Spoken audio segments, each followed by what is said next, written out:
مجھے ایسے ایسے کیسز ملے ہیں کہ 20 سال پہلے نکاح ختم ہو چکا تھا، حرمت مغلظہ، اور 20 سال سے وہ ساتھ رہ رہے جہالت کی بنا پر کہ پتہ نہیں طلاق ہو گئی ہے، بیٹی کے ساتھ زنا ہو رہا ہے، اور ماں باپ اور بھائی کہہ رہے شوہر کے ساتھ رہے، ٹھیک ہے صلح ہو گئی، یہ معلوم ہی نہیں کہ بھائی حرمت مغلظہ ہے، حلالہ کے بغیر دوبارہ نہیں مل سکتے ہو، زنا خالص، پیدا ہونے والا بچہ ولد الزنا۔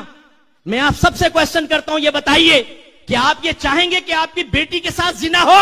بولیے، کہ آپ یہ چاہیں گے کہ آپ کا بیٹا زنا کرے؟ اگر آپ کہیں گے نہیں، تو پھر میں آپ سے پوچھتا ہوں، اپنے بچوں کو آپ نے طلاق کے مسائل سکھائیں؟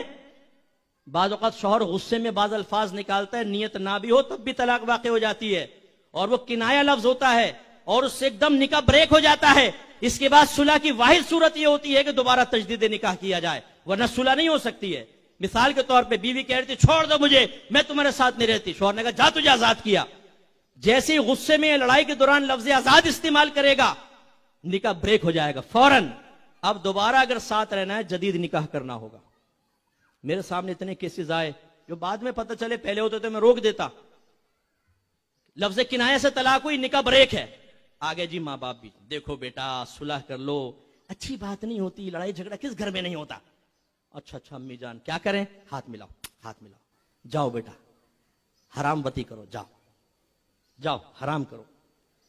یعنی غور کرے، حلال سمجھ کے حرام کرنا، زنا کو حلال سمجھ کر آج ہمارے بعض گھروں کے اندر یہ زنا ہو رہا ہے، حلال سمجھ کر۔ کیوں؟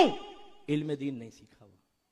میں آپ سب سے گزارش کرتا ہوں، ویسے ان الفاظ سے کنڈیشنل طلاق ہوتی ہے، ایک دم ڈائریکٹ نہیں ہو جاتی، لیکن یاد کیجئے گا اگر یہ الفاظ آپ نے ادا کیے ہیں تو کسی عالم دین سے اس کا حکم معلوم کریں کہ طلاق تو نہیں ہو گئی تھی۔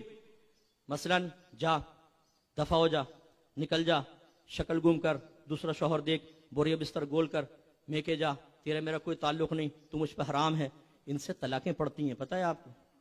سیکھیں ہیں آپ نے یہ مسائل؟ بعض تو یہاں سفید ریش والے تشریف فرما ہوں گے بزرگ، جو یاد کریں گے تو جوانی میں عالم غضب میں سلطان راہی کا اکثر ثانی بنتے ہوئے کتنی مرتبہ یہ الفاظ آپ نے زبان سے ادا کیے ہوں گے، لیکن گھر چل رہا ہے صاحب۔ میں تو یہ کبھی پسند نہیں کروں گا کہ میری بیٹی کے ساتھ زنا ہو یا میرا داماد ایسا ہو۔ میں اپنی بیٹی کو علم سکھاؤں گا، میں نے اپنے بیٹوں کو علم سکھایا ہے۔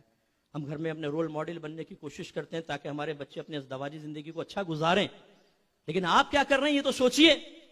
اور پھر میری ایک کڑوی بات ہضم کرنی پڑے گی آپ کو کہ 100 سال نعت خوانیوں کے اندر بیٹھ جائیں، 100 سال آپ فضائل کے بیان سنیں، جب تک اسٹریٹ فارورڈ یہ اسٹرکٹلی مسائل آپ نہیں سنیں گے، آپ کا گھر صحیح آباد نہیں ہو سکتا، آپ حرام سے نہیں بچ سکتے۔